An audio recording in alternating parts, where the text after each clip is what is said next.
Hello! Hello! You alright? Today we're going to be talking about fears. That was a long hello. Yeah, basically how we feel in regards to fears, really. The breakdown of them. What are we talking about, mate? Fears, I think. Yeah, so we are going to talk about our fears. The first one we will go to and attack is dying on stage. Yeah. Dying on stage. You're first, by the way. We should probably explain dying on stage That's to a good people idea. who've never... Well, if you've never heard of the term dying on stage, it's when a stand-up comedian is just falling flat on his face, getting no laughs. I mean, we've watched previous videos of people dying on stage, which was horrendous, and it was one of the most cringeworthy things that I've ever watched in my life, and I've never felt more sorry for someone. Because it's impossible to watch it all the way through as well. If you can, as he's put, you are cold-hearted to really, because I just want to hug them, really. And when I see anything like that, I just want to stand up and I just want to hug them. Like, oh, shh, come here. I just want to see if they're okay. Do you want a drink? Yeah.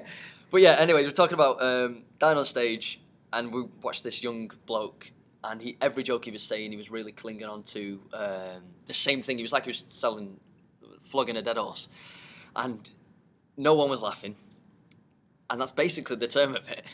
Really, just doing terrible jokes, or jokes that you are really pushing on. That can be a term of it and a form of dying on stage. That's one example. Or if all of your jokes are just met with a wall of silence, and probably a cough in there. That always accompanies like an awkward cough. Joke. Yeah.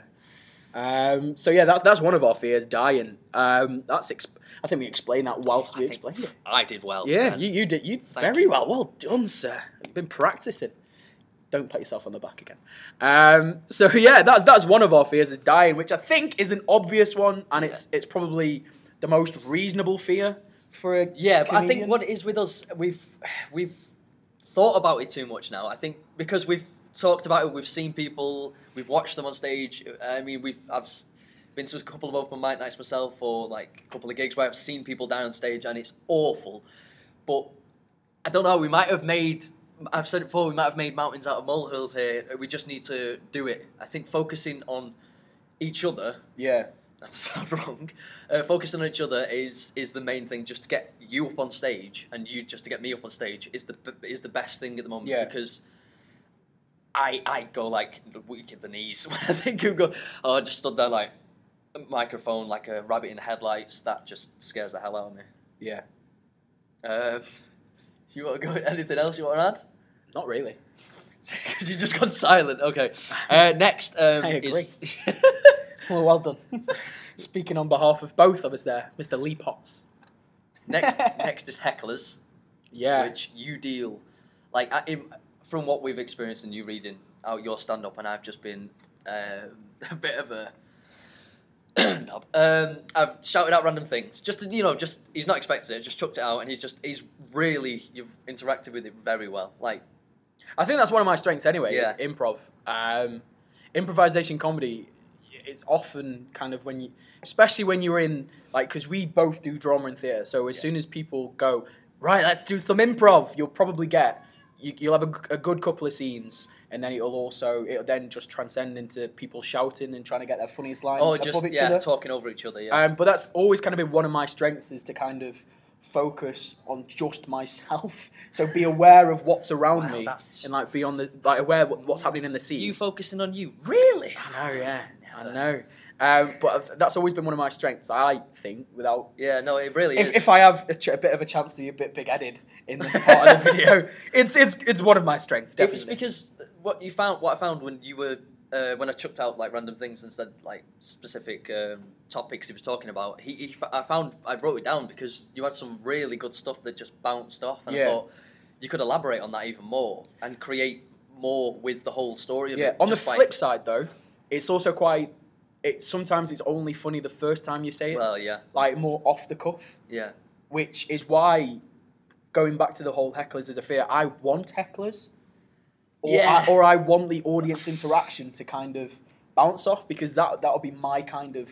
That'd fit right into my style of comedy anyway. Whereas for you, it'd be a bit of a hindrance with your character and stuff. Well, it depends, because I'm good at improv myself as well. Like when it comes to scenarios, I've never done improvisation. Like in conversation, obviously, just banter. Yeah. I'm good at that type of stuff. Just banter. Banter. Because I've worked and I've come from a family that are just complete banter, really. And I'm good at that respect, but being a character like, and I keep saying this character thing. It's not like I'm being just a completely different person. I'm being something different to me. I think as long as I stick with the character, I keep that in mind. I think that's the most important part for me. Yeah. With yours, energy is fast. It keeps going. You bounce back and you're straight on. As my character, I'd have to find something because I play on silence a little bit with mine.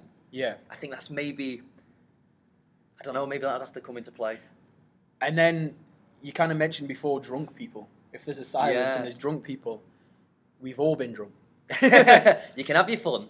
Yeah. But when they shout out and they're just non-stop, like, I mean, well, that'll just be... It probably, though, it would get dealt with quite quickly by a compere or something. So or hopefully by us. Hopefully by us, yeah. If we're that we could try. We could try. If not, we can try and get them kicked out. Is that an option? Or we could just cry and just run off stage and head for the door. Oh, that sounds like a good option. That sounds like a great option. That's the easiest option. Yeah. Anyway, next is forgetting material. Which kind of goes hand in hand with hecklers, really. Yeah. Or with dying on stage. Yeah. That just basically comes off all of it. You have to be knowledge on your script. With me, I found links difficult, like connecting them. I mapped, like in previous video, I talk about how I mapped out on the table all my ideas, and then I came to realise that there were too many for this. I couldn't link them because they were too specific, and they couldn't be like. So I picked just 3, and I just started working around them, and I found, like you found when I was chucking out improv, like stuff like I found more just by discussing specific topics. I found more within that. Whereas you've done pretty well. Yeah, I think again it goes with my kind of my liking of improv. Yeah. Where if I do forget my script or my material or my set, whatever you want to call it, if I do forget that, I will kind of hopefully rely on having a good audience in front of me to kind of bounce off again, talk to, and then give me the time to go, right, where was I? If I can't remember, then I'll just... I think any stand-up comedian really could do that. Yeah, anybody that would go on a stage could potentially do that if they were smart enough. I could do that myself. It would be... I wouldn't say it'd be more difficult. I'd just say I'd find it a little bit more difficult, as yours is... You're just... it'll go hand in hand with my style of comedy. Yeah. So it wouldn't seem absurd for me to go, right, stop telling stories and speak to the audience. Whereas they go, oh, right, okay, this must just be part of the act. The whole act. Yeah. As long as... I'm coming up with links now, as I said, and it's coming a lot more fluid than it was before. It's becoming a lot more structured. As it's not just blocks now, it's actually a pattern. It's having some form to it now. Yours has definitely got some form to it, and like I say, when you improv, you come up with more. He's like, he read it before. He's like, I'm gonna go off script now. He didn't. Didn't go off script at all. He went off script. I mean, just completely started improvising stuff. He goes, I'm not even on script here. I need to start reading this. But yeah, you're good at chunnering on with yourself when it comes to improv, if I'll say. So forgetting your script is, I think, for you, pretty all right. Hopefully. You say this now, and you die. If we get in front of an audience and I go, it's all right, I've got this covered, and then I'm just met with, come on, dickhead. I'd love to film that. I will be filming it. I'm definitely filming that. If that cheers for your support, mate. I'd want to watch that. I would genuinely want to watch that. If I'd want to watch me down on stage, I would cringe and probably cry a little bit watching myself down on stage, but I would probably pay to watch you down stage a little bit just to see your reaction. Watching it back with you, that's gold. That's gold. And on that note, we'll end this video while I go and kill Lee. See you later. Hopefully see you soon.